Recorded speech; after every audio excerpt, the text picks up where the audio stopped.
2014 मध्ये महाराष्ट्रात 72 पत्रकारांवर हल्ले झाले। त्यानंतर 2015 मध्ये ही आकडेवारी थोडी कमी झाली आणि 68 पत्रकारांवर हल्ले झाले। मात्र 2016 मध्ये पत्रकारांवरील हल्ल्याची संख्या एकदम वाढली आणि ती 85 वर गेली। हा सरासरी आहे। जर सगळं गणित पाहिलं तर महाराष्ट्रामध्ये दर 4 दिवसाला एका पत्रकारावर कुठे ना कुठे हल्ला होत आहे।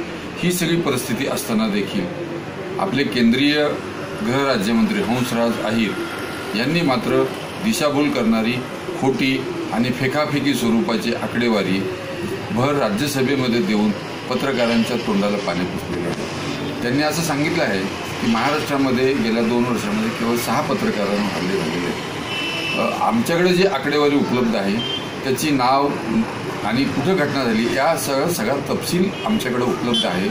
अहीर यांनी जी आकडेवारी दिलेली आहे ती कशाच्या आधारे दिली मला माहीत नाही।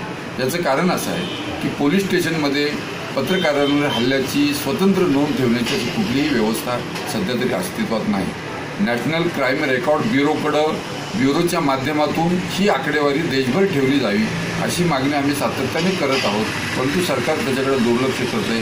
याचं कारण असं आहे की सरकारनं जर ही आकडेवारी उपलब्ध करून देण्याचा प्रयत्न केला तर या मागचं गांभीर्य निश्चितपणे समोर येईल। सरकारची यामागची स्ट्रॅटेजी अशी आहे की पत्रकारांवरील हल्ल्याची संख्या आणि हल्ल्याचं प्रमाण हे अत्यल्प आहे असं दाखवायचं आणि त्यानिमित्तानं पत्रकारांची जी मागणी आहे देशभरातील की पत्रकार संरक्षण कायदा झाला पाहिजे ही मागणी टोलवायची अशी या सगळ्या मागची भूमिका आहे। देशामध्ये पत्रकारांवर हल्ल्याची संख्या कमी झाली आहे असं अहीर यांनी आपल्या भाषणामध्ये सांगितलेलं आहे। त्याच वेळेस रिपोर्टर बियॉन्ड बॉर्डर नावाची जी अमेरिकन संस्था आहे त्या अमेरिकन संस्थेने असं जाहीर केलेलं आहे की पत्रकारांच्या बाबतीमध्ये जे अनेक देश धोकादायक आहेत त्यामध्ये भारताचा 3रा क्रमांक लागतो।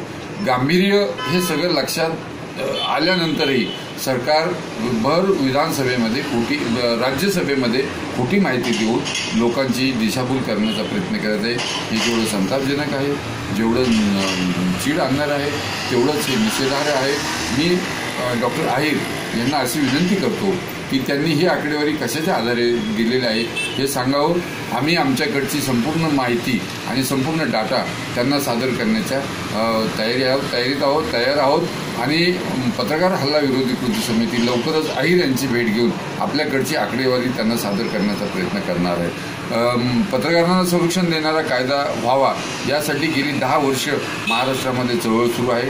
देशामध्ये देखील आता ही मागणी जोर धरते आहे। असं असताना पत्रकारावर हल्लेच होत नाहीत असं भासून या मागणीलाच कुठेतरी साईडलाईन करायचं अशा स्वरूपाची ही स्ट्रॅटेजी आहे। ही निश्चितपणे संतापजनक आहे।